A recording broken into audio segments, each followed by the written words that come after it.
Es esmu Ausma, hobija darbnīcas Baltā Vārna saimniece. Un es esmu Karolīna. Es esmu stiliste, un mans profils Facebookā saucās Visu izšķir stils, jo slāpēm nav nozīmes. Tik tiešām visu izšķir stils. Visu izšķir stils. Un par to mēs arī šodien parunāsim. Tāpēc es uzreiz jautāšu un ķeršos pie lietas. Jautāju Karolīnai, kas tad vispār ir stils un ar ko stils atšķiras, piemēram, no modes, jo tie jēdzieni ir diezgan tādi nesaprotami. Jā, nu droši vien tieši tā arī ir, jo arī stilu visbiežāk pretnostata mode. Un tad noteikti būsiet dzirdējuši teicienu, ka mode tas ir kaut kas tā kā mainīgs, tā kā pārējošs, un tas stils tas ir tas stabilais, kas paliek ar katru cilvēku visu mūžu. Bet īstenībā, protams, abi teicieni ir tādi polisemantiski, tur ir daudz nozīmju. Šoreiz, kā jau stils darbs ir saistīts ar apģērbu, nevis ar arhitektūru vai kaut kādu dzīvokļu iekārtojumu, dzīvesveidu, kas arī uz ko var attiekties mode, ja? Jo modē kaut kādas grāmatas, seriāli, brīvā laika pavadīšana, mēs runāsim tikai par drēbēm.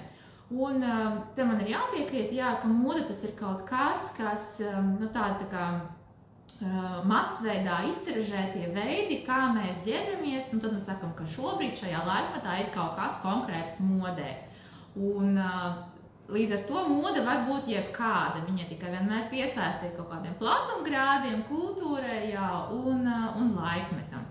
Bet tas stils ir kaut kas tāds, kurš vairāk tāds tā kā priekšrakstīgāks, ierobežojošāks, viņš nevar būt tāds jebkāds, viņš tāds tā kā skaidri definēts.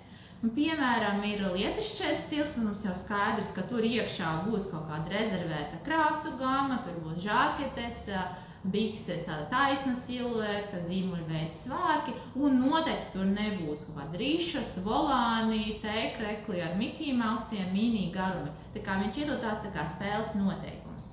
Varbūt arī romantiskais stils, nu tā kā jebkāds, bet mums jau skaidrs, ka tāda izslēgšanas metode, kas tur ir iekšā, kas nav. Un tieši tāpat var arī būt ar konkrētu cilvēku tāds individuālais stils, ka mums jau ir skaidrs, kas tajā iekšā būs, un kas ir tikpat svarīgi, kas tajā nebūs. Tā kā spēks pateikt nē, ka tas nav mans, tas nav manā stilā. Nu, bet ja man nav savu stilu, vai tas ir traki? Jā. Nu, kad saka, ka nav sava stila, es to saprotu tā, ka varbūt visbiežāk to grib pateikt, ka nevar tā kā viņu noraksturot. Tā kā viņš ir varbūt tāds visēdājs, vai varbūt kaut kas tur vairāk ir modes tieši tendenču, vai tieši pretēji, tā kā sajūt, ka viņš stāv ārpus modes, bet kaut kas tāds netaustāms, tāds efemērs. Bet principā, Ausma, tev ir savs stils, jo savs stils ir jebkuram, kuru neģērb mamma. Nu, piemēram, zīdainim, viņam ir tieši 0,0 teikšanas par to, kas viņam būs mugurā. To mamma nopērk, tas arī ir. Vai, piemēram, jūsu profesija ir aktieris uz skatuves, un tad arī, ko kostīma mākslinieks atnes, tas ir jāvelk. Tur nevar tā gribu un negribu, patīk, nepatīk. Tā kā uzvilk, jāvelk un viss. Un arī, ja kaut kādi ierobežojošie dress kodi vai darbā ar uniforma, nu, tur tāds individuālais stils, protams, tās mazākās devās, bet viņš ir iespējams, jo kaut vai mēs varam variet kaut ko ar matu sakārtojumu vai kaut vai uzvilkt apakšveļu, kas mums patīk un ko neviens neredz. Tā kā, nu, tur jau arī ir. Bet brīvajā laikā, nu, principā pat, ja sajūta, ka mugurā ir kaut kā nekas tāds, nu, tā kā var pateikt, tomēr, jā, tas ir tavā stilā vai nav tavā stilā. Tā kā es te drīzāk varbūt esmu novērojis, ka es saku, nav stila, tā kā liek vienādības zīmi, ka tā kā nav gaume, tā kā nestilīgs cilvēks, tā kā bezgaumīgi ģērbies. Bet šobrīd es negribētu iet tajā gaumas jēdzienā, viņš ir tāds vēl sažģītāks par stila, ļoti saistīts arī ar to sociālo vidi, jo gaume ir dažāda, par to tiešām nestrīdās, un tā ir ļoti cieši sakave ar, jā, tādu sociālu kultūras slāni, kurā ir šīs konkrētais cilvēks. Tā kā. Nu labi, bet piemēram, ja es tā kā, es saku, ok, man kaut kāds stils ir, ja tu teici, ka katram ir stils, bet es gribētu atrast tādu savu stilu, nu tādu, kas mani tā kā raksturot, lai mani varētu atpazīt pēc manas vizuālās ārienes, teiksim, ko man darīt tādā gadījumā. Jā. Nu tad atkal atbildē tāda, ka tu pastāstīšu, ko mēs darīsim, bet vai tas ir ja tev vispār nonākusi pie tādas domas, ka tev tāds individuālais stils ir vajadzīgs, tevi apsveicu, jo lielākajai daļai īstenībā pietiek ar to, ka saģērbs ir plus mīnus korekti tai situācija, ir komplementāri apģērbam, jo arī pat tiem cilvēkiem, kuriem sakam, nav viņam sava stila, nevienā mirklī, es ticu, cilvēkam nav jau bijis mērķi uzvilkt kaut ko, lai būtu briesmīgi. Viņš apģērbās pēc savas saprašanas, vai arī tāds ģeniāls profesors, kuram vispār tā ir sekundāra lieta un primāri vajag apģērbu vienkārši tiešu funkciju veikšanai, piesekt kailumu un neļaut nosalt ziemā, un arī tā drīkst būt. Tā kā līdz ar to, ja šajā mirklī tu jau sāc domāt par to savu individuālo stilu, tu faktiski esi tādā, ja mēs varam tādu tā kā piramīdiņu uzzīmēt, tad tu esi jau vairāk, tas ir pāri tām fiziskām un tādām sociālām vajadzībām, fiziskām tā kā aizsargāt sevi sociāli, tas ir būt izskatīties sociāli adekvātai, ka tu jau esi augstāk, tu jau gribi kaut ko, kaut vai priekš sevis tā kā komunicēt, lai tas tavs stils ir tavas personības turpinājums. Jā, tā kā vizītkarta man, piemēram. Jā. Bet, labi, bet ja man tāds būtu, vai tas man kaut ko, tā kā manā dzīvē kaut ko pozitīvu dot, vai tu kā stilists saki, stilam ir nozīme, bet kāda nozīme? Ja viss ir stils, man jāatbild par saviem vārdiem. Jā, tieši tā.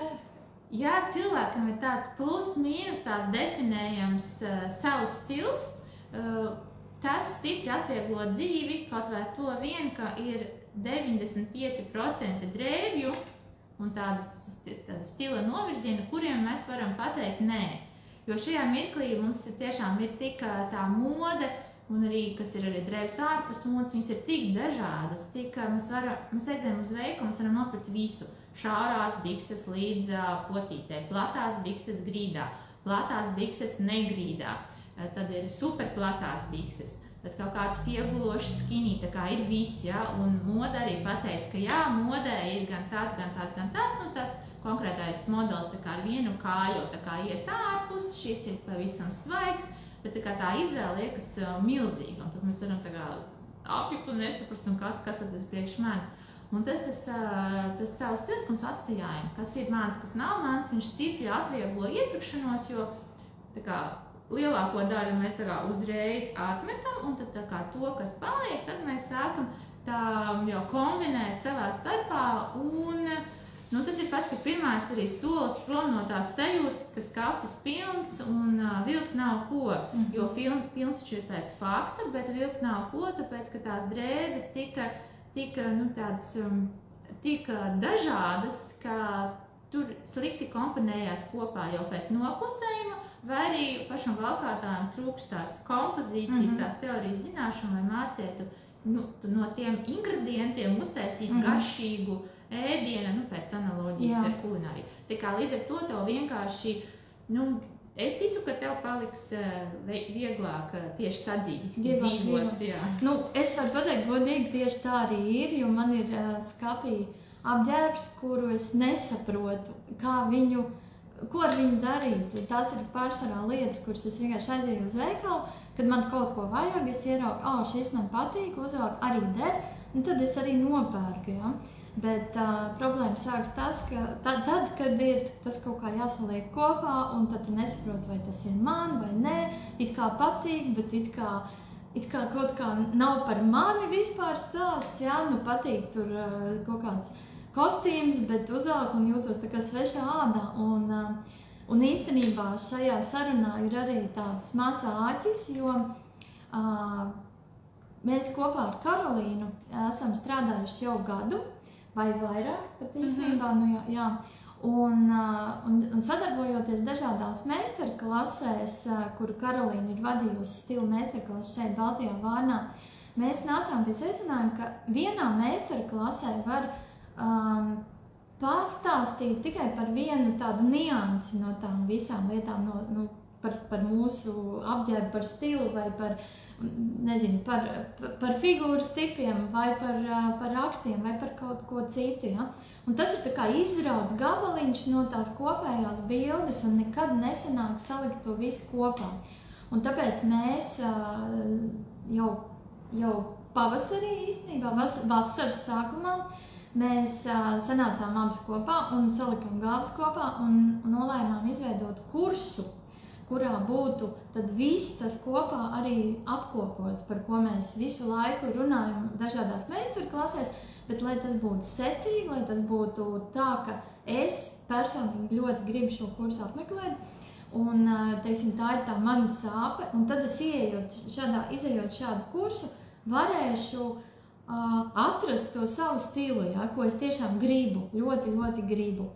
Un tad varbūt arī Karolīna tagad varētu pastāstīt par to, kas tad būs šajā kursā. Jeb, varbūt vispirms es varu pateikt vēl, ka tie galvenie jautājumi, ja, ko mēs tā kā nolēmām, uz kuriem būtu jāatbild, un uz kuriem arī tiek balstīta ir tad visa šī kursa uzbūve un visas tās tēmas un viss tas, par ko Karolīna stāstīs. Tie ir 4 galvenie jautājumi. Tad pirmais ir, kas es esmu pēc būtības, tad kāds es esmu, kāda es esmu pēc vizuālās ārienes. Trešais jautājums ir, kā es dzīvoju, kas ir mana sociālā vide, mans dzīvesveids, kur es strādāju, kādi ir mani hobiji un manas ģimenes stāvoklis, piemēram. Un tad 4. jautājums ir, kā to visu apvienot kopā, lai tas izpaustos caur apģērbu un caur manu stilu. Un tad tas kopumā tās būs 6 lekcijas, 6 nodarbības. Tās nav lekcijas, bet meistarklases tikai apvienots vienā kursā, kurā mēs reāli visu laiku kopīgi arī darbosimies. Arī mājas darbi būs, un tas ir tas, par ko mēs stāstīsim tālāk. Un pašās beigās, ja jūs būsiet noklausījušies šo stāstījumu, tad es pateikšu koda vārdu, kuru izmantojot jūs varat pieteikties uz kursu un iegūt 10% atlaidi šim kursam. Bet tas būs tikai beigās, tā kā klausieties uzmanīgi. Un tagad Karolīna. Jā. Es pastāstīšu arī to algoritmu, kas būs vērtīgs arī tiem cilvēkiem, kuri izlems, ka šobrīd kurs nē, jo tas ir tāda soli pa solim principā instrukcija, kā var mēģināt arī pašam izveidot to savu stilu. Jā. Tas ir process, tas nekādā gadījumā nav tā čiks un viss, tas nav šovu līmeņa pārvērtības, kas tiešām ir šovs, bet tas ir tāds fundamentāls darbs. Un ar ko es gribētu sākt, ko es esmu novērojis, ka lielākoties stilistikā ir tas ceļš no fiziskā uz psiholoģisko, ka ir krāsu tīpēšana ar lakatiņiem, ar tām krāsu paletēm, ir cilvēku kā sašķirošana pēc figūras tipiem, un tad sanāk tā kā piemeklē, tam vizuālim, tad kas tā kā izceļ to jūsu to skaistumu. Man šis ceļš ir svešs, tā kā uzreiz pateikšu, nevienu tā netipēsim, ne ar lakatiņiem, neliksim bumbieros, abolos un tam līdzīgos augļos. Sāksim ar citu galu, jo iedomājieties, kas ir tas vislielākais tā ceļa no fiziskā uz psiholoģisko trūkums, ka jūs, piemēram, sagribat aizbraukt, uz Itāliju, patīk jums tā Itālija, sēdat uz ceļojuma aģentūru un tad jums darbinieks pasaka, pagaidiet, jūs esat 1,65 m, bumbieris, tur gaišā vasara, kāda jums Itālija, un vēl pēc horoskopa auns, tā kā, jūsu zeme pēc visiem radītājiem ir Francija, es negribu uz Franciju. Jums darbinieks saka, ko negribu, kur es jūs ietepēju, brauciet uz Franciju. Protams, mēs smējamies, mums ir absurdi, bet es neko savādāk neredzu, ka būtu cits piegājiens, mēs sākam ar to fizisko. Es aicinu padomāt par to psiholoģisko un ko es gribu. Jo pieredze rāda, ka pat ja 100 reizes piestāv, pat ja 1000 kārt ir modē, ja īstenībā tas neatsaucās sirdī dvēselē, jūs nevalkāsiet. Tas būs tāds kārtējais balasts, trendīgs, figūrē komplementārs, bet viņš vienkārši gulēs skapī un radīs to maldīgo ilūziju, ka skapis pilns, bet vilkt nav ko un nauda iztērēta un tad nevalkājās. Šitāds sludinājums es redzu katru dienu mandelē nopirku, bet kaut kā nevalkājas. Skaidrs, tāpēc, ka jau sākotnēji nopirkām kaut ko, kas īsti psiholoģiski neatsaucās. Tā kā sāksim tad ar to, parunāsim arī par ģērbšanās kā ieradumu, jo viss tās lietas, kas apirku daudz kleitiņu un apsupējuši kurpes, bet joprojām uzvelku kaut kāds skinny džinsus un sneakerus. Nav nekāds vainas arī skinny džinsos un sneakeros, bet es kā stilists šajā situācijā tad dzirdu to, ka ir tāds tā kā iekšējais pasūtījums pēc kaut kā sievišķīga, jo, protams, klētis var būt dažāds, bet vienalga, tur ir tā sievišķīgā semantika, šobrīd ir, jo vīrieši klētis nevalkā, tur jau pēc noklusējuma ir. Bet tas nozīmē, ka trūkst kaut kāds vai nu tādas fiziskās iespējas to realizēt, vai nu jā, tā kā ieradumi, uzvilku aizšņorēju aizskrēju, ka tur ir jāmainās gan tāds plastikai, tā kā klētis mēs iznesam savādāk, un tā tālāk. Tā kā sāksim ar to psiholoģisko un kā tādu orientieru, lai mums nav tāda kaut kāda tukšā runāšanos pirkstiem, mēs izmantosim 7 grieķu dieviešu tādu arhetipu teoriju, kas atkal nav mērķis iet kaut kādā rāmītī, ja, ka es esmu Artemīda vai Afrodīta vai Heira, bet iedot tās tā kā pavadienas, tās tā kā pagaismot kādā virzienā, kurš tad arhetips šobrīd grib tikt izpausts, kurš tad jums lika tās romantiskās klētas nopirkt, un ko tas īstenībā varētu nozīmēt. Tas tiešām, tas ir mans autora kurs, un es ieguvu ļoti daudz pozitīvas atsauksmes no klientiem, tā kā es domāju, ka tas ir tas, kas palīdzēs. Jā, tie, kas uz kursu nenāks vienkārši, tas ir pirmais, par ko padomājam, tā kā jā, nevis par figūrām, bet tieši par emocionālu, ko es īstenībā kāda es esmu, vairāk tāda aktīvāka, sportiskāka, romantiskāka, tāda trauslāka un tad, lai apģērbs turpina to pašu līniju. Labi. Jā. Un tad par fizisko un tad mums ir jāķerās pie fiziskā, protams, pēc tā mēs neiztiksim, jo dzīvojam materiālā pasaulē un ķermenis mūs ierobežo. Tā kā vai dod iespējas, ja, potenciāli, bet tā kā tāds SWOT analīze, jo iespējas un ierobežojumi ir ķermenim, un līdz ar to šī ķermeņa kontekstā arī tad konkrētiem siluetiem apģērba vienībām ir vai nu labumi, vai nu draudi, vizuālie draudi, tāds noteikti ir redzēts uzvilku kleitu un ir briesmīgi. Ja. Tā kā par to mēs arī runāsim, tad šeit būs šajā blokā, protams, figūras, silueti, runāsim daudz par proporcijām, nevis tikai runāsim, bet katra dalībniece uz sevi izmēģinās, kur tad tām kleitām, svārkiem, biksēm ir jābeidzās, lai tas ir komplements figūrai, jo mums kājas ir dažādas, un tā kā, principā, proporcijas tas, ar ko ir jāsāk.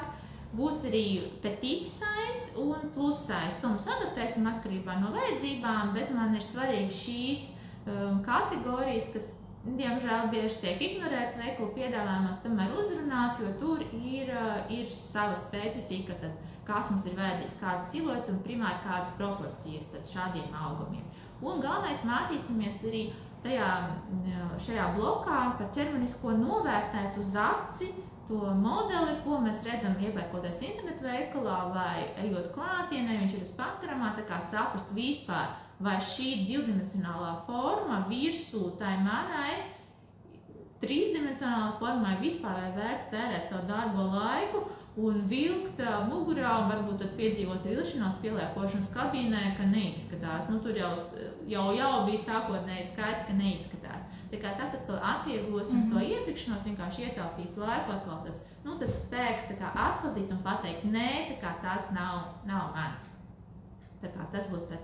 Un arī pie šī bloka pa ķermenisko arī izrunāsim un sevīm izmēģināsim vizuālās korekcijas tehnikas, tas tāds tā kā raķešu palēšanas tāda formula, izklausās varbūt biedējoši, bet īstenībā tas ir tie optiskie tā kā, nevar teikt par triki, tas vienkārši mūsu aci uztveres īpatnības, jo mums acīs nav mēra instrumenti un arī neviens pa ielu nestaigā ne ar svariem, ne ar centimetru lēntu, lai nosvērtu un nomērītu, jūs viss notiek uz aci. Un tā kā ņemot to, ka cilvēki, arī stilistam nav arsenālā, stils ir nav skroderi, mums arsenālā nav lineāli, un mēs nevienu reāli nemēram, tas nav vajadzīgs, jo viss acis ir proporcijās. Un tad šeit mēs tad parunāsim un izmēģināsim tās vizuālās uztveres ilūzijas, ar kuru palīdzību mēs varam biežākie pasūtījumi izskatīties garāki, slaidāki, ko visbiežāk es dzirdu, pagarināt kājas, arī tāds pasūtījums. Tad, nu kā kuram vai nu sašaurināt gurnīs, vai nu paplatināt gurnīs, kaut ko izdarīt ar plecu līniju, padarīt smalkāku kaklu. Un tas nav stāsts par kaut kādām korsetēm vai push-up krūšturiem, to vispār, tas ir sliktais tonis, tas to neizmanto, tas ir tīri par siluetu, kas ir konkrētai vienībai, jakai džemperim, par atloku platumiem, piemēram, vai tā kā apakšējā daļa ir spicāka un uz augšu uzreiz kaut kas savādāks notiek plecu joslā.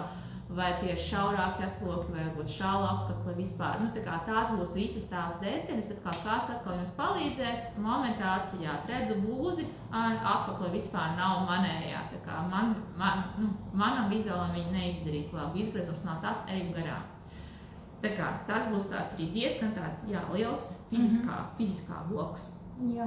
Un tad jau, piemēram, par to, kā to visu kopā apvienot, ja tu saki, tas, par ko mēs tikko runājam, to, ko tu stāstīji, tas ir par vienību, jā? Par atsevišķām apģērbu vienībām. Un tad nākamais solis ir to visu dabūt kopā. Jā, nākamais ir kompozīcijas, jā, jo vienības mums tiešām tā kā tās notiņas, jā, viņas mums nav tikai 7, kā mūzikā ir vairāk. Bet, lai mums tā kompozīcija nav tā kā kakofonija, ka tā kā spēlē un tā kā, nots jau tās paši tur so mažor, es nemāku spēlēt, ja? Bet ausis griež ar citu spēlēm sanāk labi, tā kā vēna nav notiņās, vēna ir kompozīcijā. Un tad, kad cilvēks mācās par stilistu, profesionālu stilistu, kā kompozīcijas teorija, viens briesmīgi liels un sarežģīts bloks, tāpat kā koloristika, krāsu mācība, ko vienkārši moka. Es, protams, nevienu nemocīšu, tas viss būs pret tādām priekš sevis līmenī, ļoti tāds, es atlasīju tāds visvienkāršākie, visstrādājošākie kompozīcijas līkumi, kurus ievērojot, es tiešām ar garantiju tā kompozīcija sanāks laba. Viens piemērs ir, piemēram, kompozīcijas centrs, ka katrā kompozīcijā ir jābūt kaut kam, kas ir tā kā visgalvenākais. To sauc par tādu dominantu. Tā ir tā viediņa, kas vairāk velk uzmanību uz sevi. Viņai jābūt vienai. Ja ir 2 tādas vietas, kas velk uz sevi, tad tas cilvēks, kurš viņam skatās, viņam acis šaudās, un viņš nevar saprast, kur viņam skatīties. Uz tiem garajiem, pitona apdrukas zābakiem, kas ir kādā koši neona krāsā, vai uz kaut kādu tikpat aktīvu somu vai mēteli un tā kā tur acis šādā hausā klejo un tad liekas, ka kompozīcija... Galvas sarēvs, jā, kāds vēl tur raksts, kāds psihodēlisks, un tad liekas, tas tā kā komplekts ir tā kā atgrūdoši un kaut kas viņā nav, es biežāk nevaru pateikt, kas nav. Tad šajā blokā mēs mācēsim tā kā operēt ar tiem galveniem kompozīcijas principiem, tas būtu kompozīcijas centrs vai krāsas vertikāle. Nedaudz parunāsim arī par krāsu saskaņošanu, tas atkal atkarībā no jautājumiem pēc pieredzes, tas vispār nav lielākā problēma cilvēkiem, lielākā tieši ir tās proporcijas un mērogi. Tā kā tas viss būs iekšā, lai nesanāk tā, ka nopirkām foršas lietas, kas ir pat modē un mums patīk, atsaucās un pat piestāv, bet savākam tā, ka nav labi. Un tad nesam nodot, bet vaina jau nekādā vienkārši nepareizajā apavi pie šīm biksēm un jaka pilnīgi nedraudzējās ar svārku garumu, tā kā nomainam. Tā kā tas viss būs priekšā. Labi.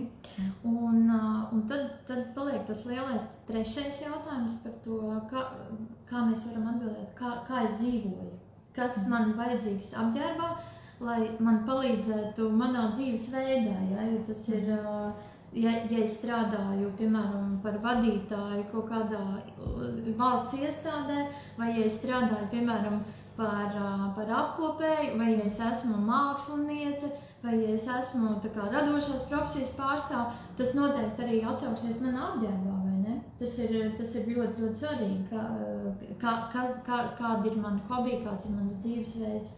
Protams, un tāpēc arī tāda jēdziena kā bāzes, kaut kāda garderoba vai sarakstīņš, kas ir vajadzīgs katras sievietes garderobē, tas, reāli tas viss ir blefs, tāds nestrādā, jo Ausmas dzīvesveids ir pavisam savādāks, kad māmiņa dekrētā vai tiešām kaut kāda ļoti lielas, svarīgas bankas valdes priekšsēdētā, tas pavisam dažādi dzīvesveidi.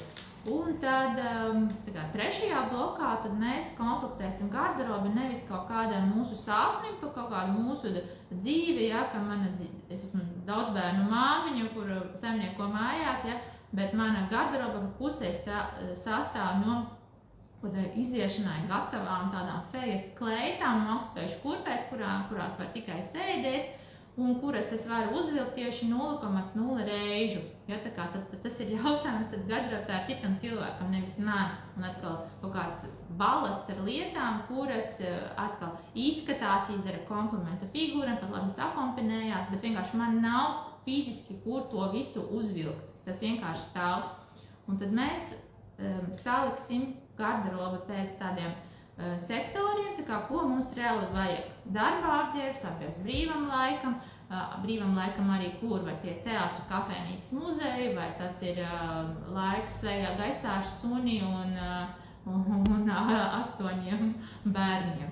Tas ir tas kapsulas garderobas princips, par ko atkal nerunā viens linkais, jā, bet tas ir, tā ir strādājoša metode, ja mēs gribam atkal iet uz to maksimālo dzīves vienkāršošanu, lai nav nekā lieka, kas taupa laiku, taupa naudu, mājās atslēdz elektrību, ja, tumsā kaut ko izvilku no skapja, uzvilku un man viss atkal sader kopā. Bet man liekas, ka lielākā daļa baidās, un arī man vienmēr tā ir licies, ka kapsulas garderoba tas ir tā kā ļoti garlaicīgi, ka tas ir tāds minimālisms, tur neitrāls krāsas, kas tur visas sader melns, balts, pelēks un varbūt kāds akcentiņš. Un ka kapsulas garderoba tas vienkārši tev ieliek tā kā rāmītī, un tu esi ļoti garlaicīgs. Jo atkal jāskat, ka tas ir mīts, jā, jo tāpat kā tā bāzes garderoba, tad es pateicu, ka viņas nav. Jo Elites patmalnieces bāzes garderoba, jā, vai Žanas Dubskas, viņa būs koša, vienkārši tur būs neons, tur būs kaut kādi raksti, un tā būs bāzes garderoba priekš viņas. Bet mūsu premjerministre vai kāds nopietnas iestādes vadītāji, viņiem būs bāzes garderoba pavisam savādāka, jo tur jau ir tā visas sāles, ka šī konkrēta cilvēka ietveros šo, piemēram, rozā mēteli ar tādām zirnīšu, ar polkadot rakstu, zilajā krāsā, varēs uzvilkt tieši šī konkrētā, vispārināts, saka Elita patmalniece, bet viņš pilnīgi būs neintegrējams premjerministras garderobē, jo izkritīs ārā no tās visas kompozīcijas, tā kā tajā jokā, ja, ka kaut kāds bija tur autobusā brauca, ja,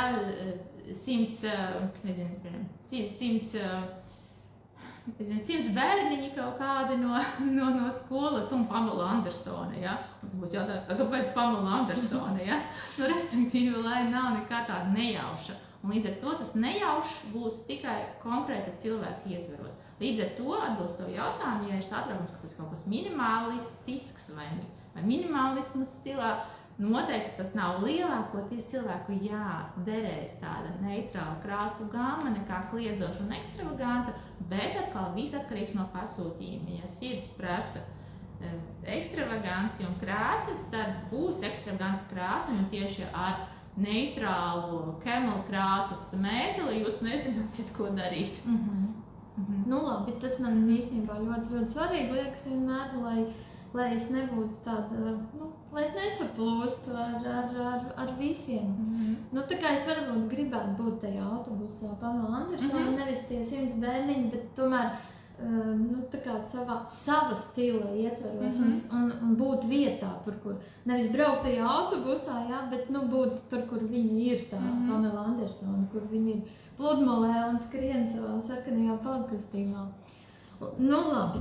Tad mēs esam nonākuši pie tā, ka principā kapsulas garderoba tas nav minimālisms, ja? Un tās nav pelēks, melns, balts krāsas, ka tas ir arī kaut kas ļoti, ļoti individuāls, vai ne? Tas ir pieskaņojums manām vajadzībām, tās kapsulas atkarīgas ir no tā, kāds ir manas, kā es jūtos, kas es esmu, kā es dzīvoju un kā es izskatos, vai ne? Tieši tā, jo kapsulas ir garderobas izmērs, tas ir arī atkarīgs tikai no tevis, cik tev ir komfortabli. Ir cilvēki, kuriem ļoti vienkārši nopirkt uz vienu nedēļu kaut kādu komplektu, un viņi tiešām katru dienu staigā.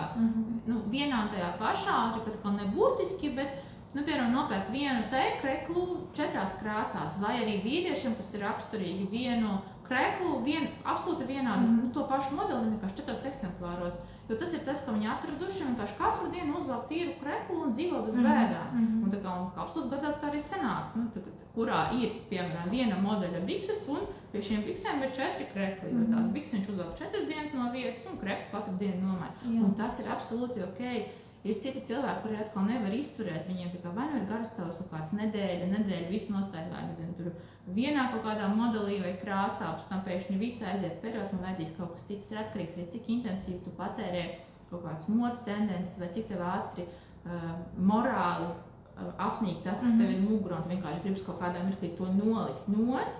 Tev vajadzīga pauze, piemēram, mēnesis 2, un tu zini to atkal izjūgs un atkal to valkās, ja? Un arī tā var būt, līdz ar to tava kapsulas garderoba būs šāda, un citai sievietēm viņa būs, tas viss ir atkarīgs tikai no tā. Tas nav tā, ka viena zābaki visai sezonai un piestāv pie visa.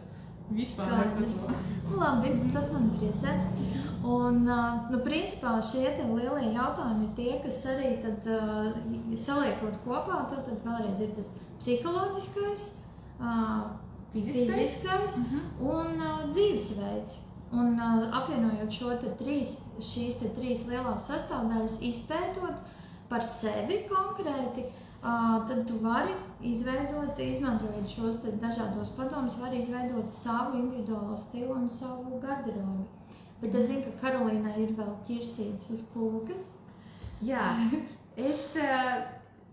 noslēgumā mēs noteikti pastāstīšu tādas lietas, ko, man liekas, nestāsta neviens. Latvijā vismaz es neesmu satikusi tādu cilvēku. Tas ir tāda, ko es saku, tāda mikroķirurģija. Jo, ja mēs runājam par fizisko, tad ir tā lielā, tā lielais tas ķirurgenazis, ja? Kājas, rokas tādā līmenī. Bet, kas saistās ar sejas vaipstiem un tāda emocionāla iespēja no ārienes, par to, principā, nav tik daudz informācijas, cik esmu gatava dot. Respektīvi, stāsts ir tāds, ka 90% no iespēja par jums dos nevis tieši ķermenis, bet tā sejas, portreta zona. Un es pastāstīšu par tādām iedošanas instrumentus, kā atkal tādu pēc līniju, mērogu un arī tādu krāsu, tādu iespēju, mēs varam runāt par kaut kādu emocionālo vēstījumu, ko mums dod seja un ko mēs tālāk ar to varam darīt. Piemēram, ir tāda dramatiskā āriena, mēs runāsim kopumā par 6 tipiem. Dramatiskā āriena, kurš sejā ir kaut kāds kontrasts.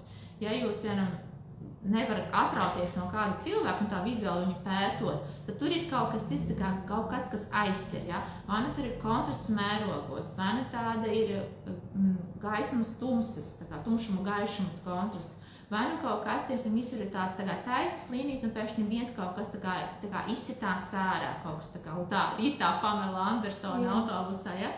Un tad šāda āriena, kura iztur tā kā visu, liekas, ka viņu var uzvilkt viskošākajā, sarkanā kleitā, tādā ekstravagantā, vai iedot krāsas tumsas kontrasts, kaut kas melns un balts, vai kaut kas pilnīgi tā kā nesievišķīgs, piemēram, tā kā smokings no vīriešu garderobas, un tā pilnīgi āriena atverās. Tāpēc arī daudzi stilisti, viņi ir tieši dramatiskais vektors, un tāpēc viņiem varbūt var likties, ka visi cilvēki ir tādi, un viņi tikai iedrošina tur nebādies, izpaust sevi, vēlas kaut ko košu, tur cilindrs galvā būs džentelmens, ja? Panis tā nozīmē, bet absolūtam vairākumu cilvēku, jo neiztur ne psiholoģiju, tas uzreiz vērš uzmanību uz sevi, nedz arī ārienu, uzreiz kaut kā vajag to koptēlu, kā novilkt līdz tam, tad vai nu tur ir jākrāsojās ļoti intensīvi, jāpalielina tā kontrastainība, vai nu kaut kas tad tālāk jādomā ko ar figūru, bet vispār, ja nav tāda pasūtījuma, tad priekš kam? Un tā kā mēs parunāsim, par dramatiskā ārienu, tāda klasiskā, kas atkal vispār nav ne visiem, un jā. romantiskā, naivi romantiskā, sarežģīta romantiskā, naturālā. Un varbūt tieši tas šajā blokā jūs dabūsiet atbildes uz to, ka, piemēram, kaut kāds lakatiņš, kā var nepiestāvēt lakatiņš, tas vienkārši tur 90 uz 90 centimetri, kaut kāds auduma gabals ar kaut kādu rakstu un krāsu, ko mēs pieliekam pie kakla, un tad draudzinē viņš izskatās, man nē. Šeit būs tās atbildes. Un arī tā meitenēm, kuras krāsojās, varbūt aizraujas ar tādu make-upu, te būs arī atbildes, kāpēc arī būs sajūta, ka dažreiz ir tāds variants, kurām nomazgājos tur ūdentiņā, rīta rasā aizskrēja, labi izskatos, vispār, kas ir tavs noslēmums, ko daļu, neko nedara, ja? Citiem vajag arī, kādam vajag intensīvāk, un tad labi izskatās, kādam uzkrāso sarkanas lūpas un vēl pieliek acu ēnas tāds košāks, resojot, kaut kas pat daudz, kaut kas ir jānoņem, jānomazgā, un kāpēc, lūk tāpēc. Tas ir tas, ko varētu saukt par to plikās sejas arhitektūru, ja? Jā! Būtībā kāda ir struktūra, kaulu uzbūve un kādas ir sejas proporcijas.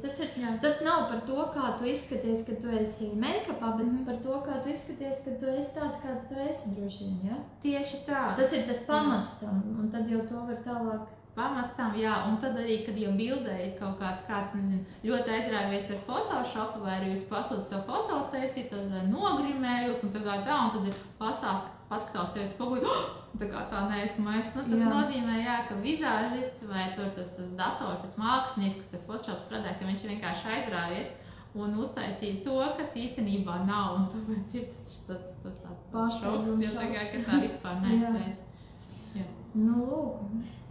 Principā mēs tagad esam arī izstāstījuši to, kā tad šie te kursi ir paredzēti struktūrē, bet ņemot par pamatu šos te jautājumus, jau patiesībā arī mēs katrs pats, ja teiksim, šobrīd nav tā vēlme kaut ko mācīties, varbūt kopā ar citiem, ja pie stilista to darīt, tad arī pats tu vari atbildēt uz šiem jautājumiem, kas tu esi, kāds tu esi vizuāli, ārienu tavu, fiziskais ķermenis, un kā tu dzīvo, kāds ir tavs dzīvesveids, un tad jau arī ļoti daudz no tā pats var izsecināt un to salikt kopā atbildes uz šiem jautājumiem, un arī pats izveidot savu individuālo stilu.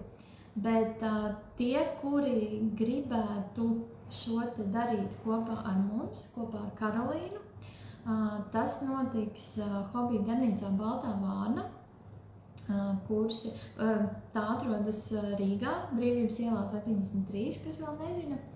Un kursi sāksies 28. septembrī, un tā ir sestdiena, un tās būs 6 sestdienas, bet tikai katru otro nedēļu. Tā kā tas nebūs tā, ka jums ir jāpavada katru sestdienu, ja? Būs laiks arī sēņošanai un citām foršām nodarbībām, jo mēs arī gribējām, lai ir iespēja šo te apgūto, kas ir katrā reizē tiek apgūts teorētiski, ja? Un arī praktiski izdarīts uz vietas, lai jums ir iespēja arī un laiks arī mājās tā kā šo te izpētīt, pielāgot, apskatīt savu garderobu, ja? Tas nav tikai laiks vienkārši starp nodarbībām, tas ir laiks, kad šis te jau sāk strādāt, tas, ko jūs katrā nodarbībā apgūsiet. Un tad tie datumi konkrētie ir 28. septembris, 12. un 26. oktobris, 9. un 23. novembris un 7. decembris. Tā kā uz svētku visu to jampadraci jau jūs būsiet brīvi, un varbūt kaut kādas no šīm zināšanām jau jums palīdzēs arī gatavoties dažādām ballītēm, svētkiem un veidojot varbūt kaut kādus savus jaunos tēlus uz pasākumiem. Un kursu cena ir 240 eiro, un maksājums ir divās daļās. Tātad 120 eiro ir, lai pieteiktos, jo vietu mēs rezervējam tad, kad ir tad, kad ir pirmais rēķins atmaksāts. Un tas laiks ir no 11:30 līdz 3:00. Tā kā ir laiks mājās mierīgi izgulēties, paēst, pabrokastot un tad doties uz Balto Vārnu. Un pie mums arī tā atmosfēra vienmēr ir tāda relaksēta, brīva, būs arī pa vidu, tās ir 3,5 stundas, protams, vidū, lai nekūpētu smadzenes, taisīsim pauzīti. Kas vēlēsies, būs arī kāda glāze prosecco un kāda uzkodiņa. Tie, meitenes, kas nāca pie mums uz meistarklasēm, uz stila meistarklasēm jau zina, kā tas notiek. Bet vēl tagad es gribēju pateikt par to, ko es minēju sākumā, jeb sarunas vidū, par to atslēgu vārdu, jeb atlaižu koda vārdu, jo to es pateikšu tagad. Un ja jūs pieteiksieties uz kursiem un izmantosiet šo vārdu, uzrakstot man, tad būs 10% atlaide visam kursam. Un tas vārds ir vārna. Protams, kas gan cits. Jā, tātad, lai pieteiktos, varat rakstīt vai nu Instagramā ziņu, vai nu WhatsAppā ziņu, vai nu hobiju darbnīcai Baltā vārna, vai nu Karolīnai, kas ir Instagramā, viņu var atrast slēgtais stila klubs Valdemārs. Klubs Valdemārs, jā. Jā, vai Facebookā visu izšķir stils. Un vēl visvienkāršākais veids ir WhatsAppā rakstīt 268 510 70, atbildēšais. Un es domāju, ka lielāko un svarīgāko informāciju mēs jau esam pateikuši. Ja ir varbūt kāds jautājums, ja jūs vēlaties uzdot, tad droši vēl varat jautāt tagad. Jā, es vēl gribēju piebilst, ka tā sava stilā izveidošana, tas tiešām ir laikietilpīgs darbs. Es nevaru solīt, ka 6 nodarbību laikā es esmu visu sapratu. Protams, būs refleksijas un kaut kāds vēl pārdoms, tāpēc arī gan tās 2 nedēļas pauzes starp katru meistarklasi, būs arī mājasdarbi un atgriezniskā saite, tāpēc, ka mans uzdevums nav samest jums kaut kāds faktus uz ventilātoru un ļaut viņam kaut kā izmētāties pa telpu un skaidrības nekādas, jo varbūt arī kāda no jums ir gājis kaut kāds kursus vai lekcijas, iedot daudz informācijas, ko darīt. Līdz ar to, ka arī tad, kad kurs beigsies, mēs paliekam uz sakariem un ja kaut kāds refleksijas pat vai ziemā vai pavasarī kaut kāda vēl inserta kaut ko pārslēgt, es esmu pieejama un nepametu jūs vienus pašus. Un vēl, ko es gribēju pateikt, tā stila, atrašana, izkopšana, apaudzēšana, tas varbūt līdzinās tādai sevis skulpturēšanai, jo, kad Michelangelo Buonarroti jautāja, kā jūs uzstāsieties kādas skulptūras, tur Dāvidu un tur pārējo, viņš teica, kā ļoti vienkārši, es vienkārši noskaldu visu lieko. Un kā tajā mirklī, skaists jau ir pats process, tas skaldīšanas process, un skatoties, kas tur īstenībā ir iekšā bijis, kas varbūt ir ieformēts tā, kā vispār viņam nav bijis vajadzīgs ieformēties, un tās brīnums un prieks par sevi.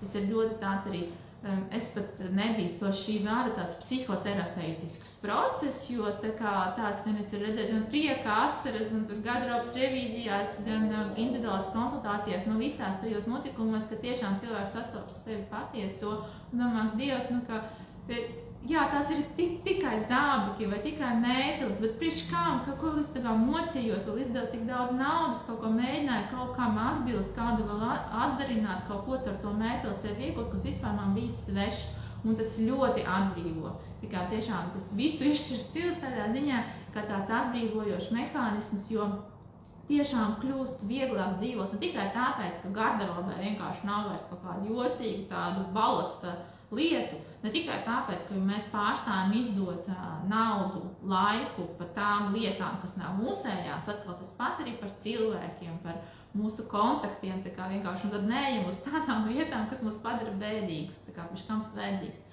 Bet, ka kļūst arī morāli vieglāk dzīvot ar to, ka vienkārši visa tā informācijas būzme, kaut ko, viens tur influencers vienu pasaku, tur viens tirdzniecības centrs, kaut ko nāciet šeit atlaids, vai tur trakās dienas, vai tur tā pirms pateicības dienas, tā melnā piekdiena, pērciet, un jau kaut kādā mirklī iestājas tāds bānera tāds akums, ka mēs pārstāvam redzēt visas tās reklāmas, jo savādāk vienkārši tāds izdzīvošanas režīmā, jo psihi pāriet.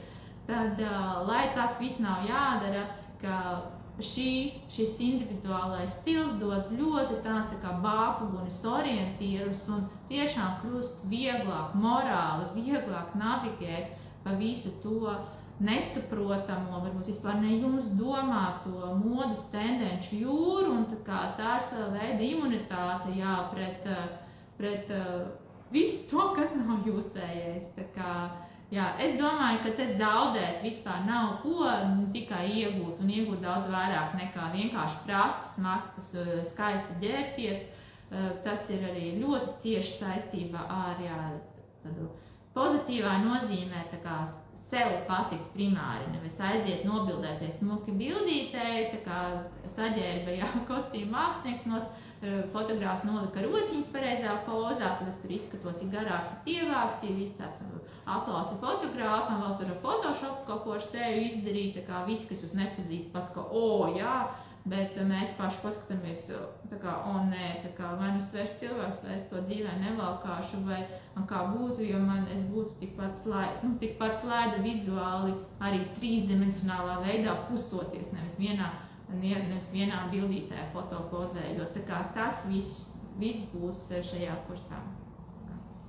Nu, lūk, es noteikti piedalīšos, es tiešām esmu ļoti laimīga, ka es varu šeit būt un darīt to, ko es ļoti, ļoti gribu, tikai tāpēc, ka man ir, ka es esmu Baltās vārnas saimniece, un es to varu atļauties. Izmantot dienesta stāvokli visu laiku. Tieši tā. Un es zinu, ka